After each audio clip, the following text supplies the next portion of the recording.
자, 이번 시간에는 명제의 증명에 대해서 한번 해보도록 하겠습니다. 자, 증명이라 하는 것은 뭐라 그랬냐 그러면은 왜 단순하게 말하면 왜 그런데 라는 거예요. 그렇죠? 그래서 증명하는데 이 증명이 어려운 이유는 뭐냐 그러면 무조건 뭐 이렇게 하면 된다 이런 게 좀 없어요. 진짜 그때 달라요.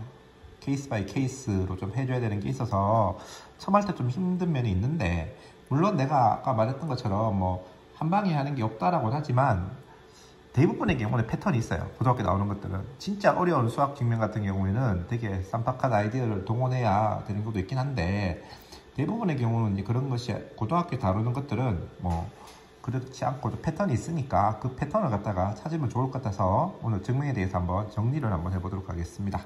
자, 우선 증명을 어떤 명제가 있다, 그렇죠? 증명을 하시려고 그러면 제일 좋은 것은 뭐냐 그러면 정의를 만족하는 걸 보느냐.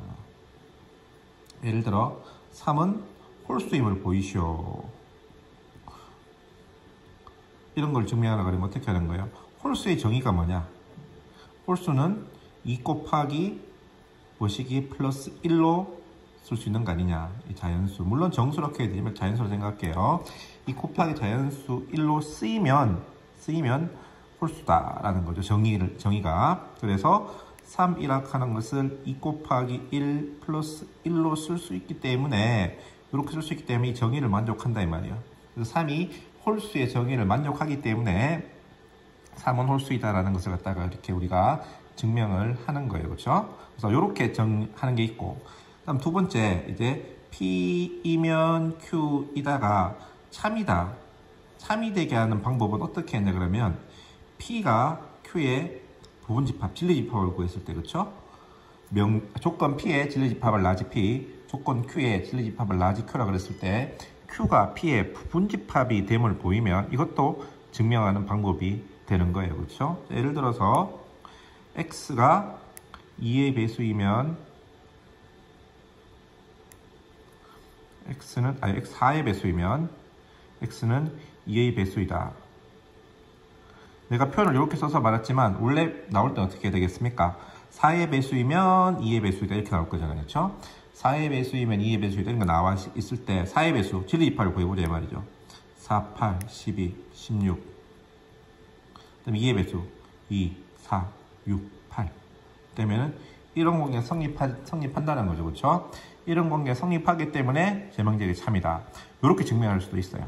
그래서 보통은 이 두 가지 방법으로 이렇게 증명을 많이 하는데, 자, 이거 잘 안 되는 경우가 있습니다. 자, 예를 한번 들어보겠습니다. 안 되는 경우, 자, n제곱이 짝수이면, 물론 되긴 되겠네, 이거. n은 짝수이다. 막 요런 거 할 때, 물론 뭐 우리가 진리집합을 해도 돼요. 진리집합이 뭐냐 그러면 얘가 이렇게 뭐 x인데 뭐 n 할까요? n인데 n제곱이 짝수 이렇게. 그 다음에 얘는 n인데 n이 짝수. 뭐 요렇게 해도 되기는 돼요. 뭐 n이 자연수를 가정하고 이렇게 되긴 되는데, 이제 요렇게 하는 것도 방법인데 우리가 요렇게 하지 말고 요런 형식으로 한번 취해보고 싶다 이 말입니다. 자, 근데 요거는 우리가 이렇게 하면 되는데, 문제는 n제곱이 짝수다. 그럼 n제곱이 짝수이면 이래 되면은 뭔가 좀 잘 안 맞잖아요. 그렇죠? 이렇게 내가 진리집합을 이용 안 하고 그냥 이게 정의를 맞는가, 요 방법 비스무리하게 한번 해보고자 하는데 이렇게 시작하면 잘 안 돼요. 왜? n제곱이 짝수. 요게 n제곱이 2 곱하기 뭐씩이 돼 있으면은 되게 힘든데 요거는 쉽죠. n이 2 뭐씩, 요거는 좀 쉽다 이 말입니다. 그래서 이게 가정과 결론이 이렇게 있을 때 가정보다 결론 쪽이 조금 더 쉬운 게 있으면 어떻게 하냐 그러면 대우를 씁니다. 대우. 왜? 이게 참이란 말은 이 명제의 대우가 참이잖아요. 그렇죠? 대우가 뭐냐 그러면 n이 홀수이면 n제곱이 홀수이다. 이렇게. 그러니까 요게 증명이 되면 요게 증명이 되는 거라고. 두 개가 똑같은 말이기 때문에 요게 참이면 얘도 참이 되는 거잖아요. 그렇죠? 그럼 얘를 증명해 보자 이 말이에요. 얘는 증명은 쉽죠. 수옵션 했잖아. n이 홀수니까 n이 어떻게 된다? 2k 플러스 1이라면 물론 마이너스를 더한 게 없습니다. 이면 n제곱은 2k 플러스 1의 제곱이 돼서 4k 플러스 4k 플러스 1이 되니까 2 곱하기 더하기 1 형식으로 쓸 수 있기 때문에 홀수이다 라는 것이 증명이 됐죠. 그래서 n제곱이 이런 모양으로 되기 때문에 홀수이다 이렇게 되는 거예요. 그래서 어떤 경우에 대우를 쓰냐 그러면 이렇게 가정과 결론이 있을 때 이게 조금 힘들 때 그때 우리가 대우 명제를 쓰면 좀 더 편하게 증명할 수 있다라는 거고요. 그래서 오늘 우리가 지금까지 했던 게 요 두 개였다면 오늘 두 가지를 더 배울 텐데 첫 번째 것이 바로 이렇게 대우를 이용한 증명법입니다. 대우. 그래서 대우 명제를 이용하는 것은 꼭 뭐 대우 명제를 이용했다 그런 것은 아닌데 편의상 이제 대우 명제를 이용하면 좀 편한 것들을 갖다가 볼 수가 있을 겁니다. 자, 그 다음에 두 번째. 자, 우리가 이게 이제 핵심이에요. 네 번째 이제 하는 게 이게 조금 중요하긴 한데 귀류법이라는 거예요. 귀류법. 자, 귀류법을 한번 내가 설명해 볼게요. 자, 이게 뭐 논리적으로 맞는지 안 맞는지는 따지지 마시고 그냥 이게 받아들이면 돼. 그러니까 이런 식이라 하는 형태만 보시면 돼요. 신은 없다. 신 없다. 왜? 라고 물었어요. 증명이잖아요. 그렇죠? 신이 없어. 왜 없나? 만약 신이 있다면 저런 사람을 그냥 두지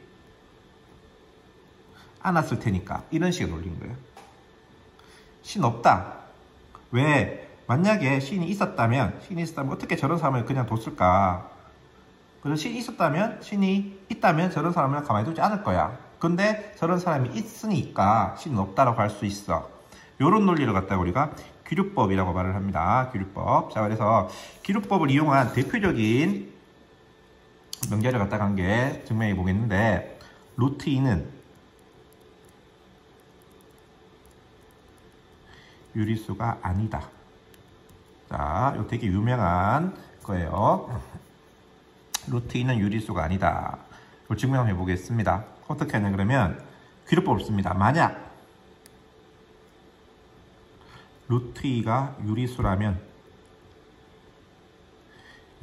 나중에 가서 문제점이 발생하는 거예요.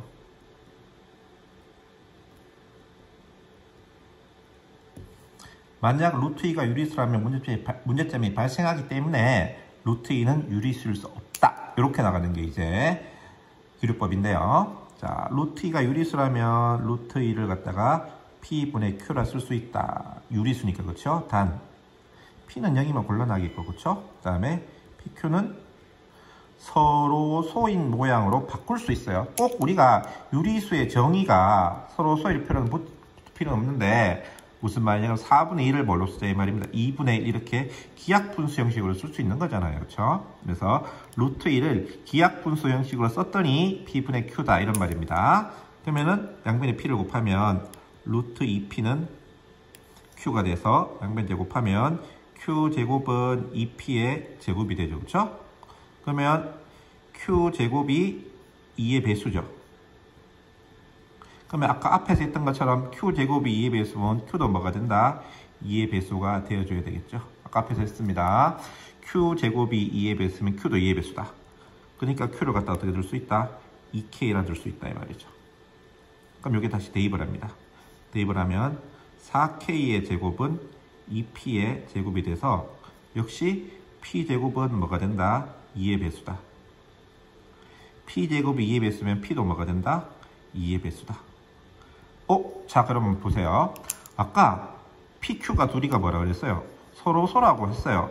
유리수라면 서로 만들 수 있는데 여기서 Q도 2의 배수고 P도 2의 배수가 되면 둘 다 뭐의 배수가 되는 거예요? 2의 배수가 되니까 공약수가 생겨버렸죠. 서로 하는 거는 공약수가 1밖에 없어져야 되는데 PQ가 유리수라면 여기는 공약수가 1밖에 없다 그랬는데 공약수가 2도 생겼으니까 문제점이 발생했어요. 그럼 이런 문제점이 발생한 이유는 뭐 때문에 발생했다? 유리수라고 했기 때문에 이런 문제가 발생한다는 겁니다. 따라서 유리수라면 이런 문제가 발생하기 때문에 유지시킬 수 없다. 이렇게 증명하는 방법을 갖다가 규류법이다라고 말을 합니다. 그래서 규류법은 이게 몇 번 연습해보면 별거 아닌데 또 수학에서 되게 많이 써요. 아마 선생님이 알기로 현재 수학에서 규류법으로 활용하는 한 50% 될걸요? 절반 정도는 규류법으로 증명을 해서 해결을 합니다. 그래서 되게 많이 쓰는 거긴 한데 단 우리가 잘 고등학교에서는 수능 문제 잘 안 나오니까 오히려 잘 좀 쉽게 보고 좀 넘기는 그런 경우가 있긴 합니다. 그런데 한번 수업 시간에 복습해 보면 좋을 것 같아요.